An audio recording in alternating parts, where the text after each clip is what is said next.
Shalom Vracha. Nous avions terminé la première vidéo en disant que ce sera durant la période de la guerre appelée Gog ou Magog que le chef du peuple juif à ce moment-là sera tué. Et nous nous étions posé la question, qui est-il? Il s'agit de celui qui est surnommé Mashiach ben Yosef. Les textes bibliques parlant de la fin des temps sont très clairs sur le fait que le peuple d'Israël sera dirigé par deux dirigeants, un d'Éphraïm et l'autre de Juda. Le Rassi Aver Gaon, dans son Emunoth Weveroth, nous apprend que Mashiach ben Yosef sera originaire de Galilée. Et il s'appuie en cela sur une déclaration faite par Rabbi Yohanan Zer Tzaddik Livracha dans le Talmud à la Masechef Rosh Hashanah au Daf 31b. Amar Rabbi Yohanan ou Misham Afivin Ligael. C'est de là qu'ils sont destinés à être délivrés. Dans le contexte, cette déclaration vient après celle de Rabbi Elazar Zer Tzaddik Livracha, qui cite Isaïe chapitre 26, le verset 5, qui déclare « Il a renversé ceux qui habitaient les hauteurs, il a abaissé la ville superbe, il l'a abaissé jusqu'à terre, il lui a fait toucher la poussière. » Rabbi Elazar fait remarquer que dans le texte hébreu, il y a précisément 6 expressions d'abaissement que je vous ai mis à l'écran dans 6 couleurs différentes.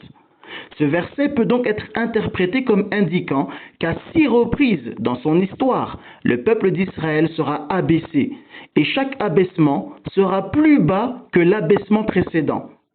D'où la déclaration de Rabbi Yohanan selon laquelle ils seront délivrés à partir de l'abaissement le plus bas, c'est-à-dire du point le plus bas de la terre, ce qui est une référence à la mer de Galilée, également appelée lac de Tibériade, qui est le lac d'eau douce le plus bas de la planète Terre. Puisque c'est de là que le peuple d'Israël est destiné à être délivré, nous pouvons en déduire que Mashiach ben Yosef viendra précisément de Galilée, où se trouve le lac d'eau douce le plus bas du monde. Car la délivrance provient toujours des profondeurs, comme il est dit « Mima'amakim karaficha Adonai » Depuis les profondeurs, je t'ai invoqué ô Hachem. Nous savons également, à partir d'innombrables textes traditionnels, que Mashiach ben Yosef sera un descendant de Yosef, c'est-à-dire de la tribu d'Éphraïm, qui accédera au commandement militaire du peuple d'Israël et rassemblera une armée pour conquérir Jérusalem avant la guerre de Gog ou Magog. Cette première prise de Jérusalem par l'armée juive dirigée par Mashiach ben Yosef est mentionnée dans le prophète Ovavia. Prophétie d'Abdias. Ainsi parle le Seigneur, l'Éternel, sur Édom. Nous avons appris une nouvelle de la part de l'Éternel, et un messager a été envoyé parmi les nations.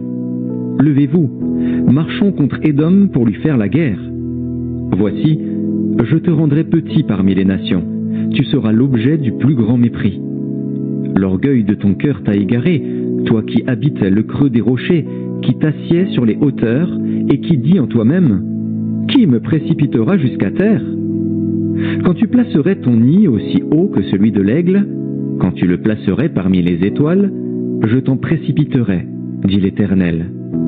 Si des voleurs, des pillards, viennent de nuit chez toi, comme te voilà dévasté, mais enlèvent-ils plus qu'ils ne peuvent? Si des vendangeurs viennent chez toi, ne laissent-ils rien à grappiller? Ah, comme Ésaü est fouillé, comme ses trésors sont découverts. Tous tes alliés t'ont chassé jusqu'à la frontière, tes amis t'ont joué, t'ont dominé, ceux qui mangeaient ton pain t'ont dressé des pièges, et tu n'as pas su t'en apercevoir. N'est-ce pas en ce jour, dit l'Éternel, que je ferai disparaître d'Édom les sages, et de la montagne d'Ésaü l'intelligence? Tes guerriers, ô Théman, seront dans l'épouvante, car tous ceux de la montagne d'Ésaü périront dans le carnage. À cause de ta violence contre ton frère Jacob, tu seras couvert de honte, et tu seras exterminé pour toujours. Le jour où tu te tenais en face de lui, le jour où des étrangers emmenaient captive son armée, où des étrangers entraient dans ses portes et jetaient le sort sur Jérusalem, toi aussi tu étais comme l'un d'eux. Ne repaie pas ta vue du jour de ton frère, du jour de son malheur. Ne te réjouis pas sur les enfants de Juda au jour de leur ruine, et n'ouvre pas une grande bouche au jour de la détresse. N'entre pas dans les portes de mon peuple au jour de sa ruine. Ne repaie pas ta vue de son malheur au jour de sa ruine, et ne porte pas la main sur ses richesses au jour de sa ruine. Ne te tiens pas au carrefour pour exterminer ces fuyards et ne livre pas ces réchappés au jour de la détresse. Car le jour de l'Éternel est proche pour toutes les nations. Il te sera fait comme tu as fait, tes œuvres retomberont sur ta tête. Car, comme vous avez bu sur ma montagne sainte, ainsi toutes les nations boiront sans cesse. Elles boiront, elles avaleront, et elles seront comme si elles n'avaient jamais été. Mais le salut sera sur la montagne de Sion, elle sera sainte, et la maison de Jacob reprendra ses possessions. La maison de Jacob sera un feu, et la maison de Joseph une flamme. Mais la maison d'Ésaü sera du chaume, qu'elles allumeront et consumeront. Et il ne restera rien de la maison d'Ésaü, car l'Éternel a parlé. Ceux du Midi posséderont la montagne d'Ésaü, et ceux de la plaine le pays des Philistins. Ils posséderont le territoire d'Éphraïm et celui de Samarie. Et Benjamin possédera Galaad. Les captifs de cette armée des enfants d'Israël posséderont le pays occupé par les Cananéens jusqu'à Sarepta, et les captifs de Jérusalem qui sont à Sépharad posséderont les villes du Midi. Des libérateurs monteront sur la montagne de Sion pour juger la montagne d'Ésaü, et à l'Éternel appartiendra le règne. Cependant, lorsque Gog et ses alliés combattront Jérusalem, ils tueront Macher ben Yosef, dont on fait allusion dans Zacharie chapitre 12. Ils pleureront amèrement sur lui comme on pleure sur un premier-né. En ce jour-là, le deuil sera grand à Jérusalem, comme le deuil d'Adadrimon dans la vallée de Méguidon. Le pays sera dans le deuil, chaque famille séparément. La famille de la maison de David séparément, et les femmes à part. La famille de la maison de Nathan séparément, et les femmes à part. La famille de la maison de Lévi séparément, et les femmes à part. La famille de Chiméi séparément, et les femmes à part.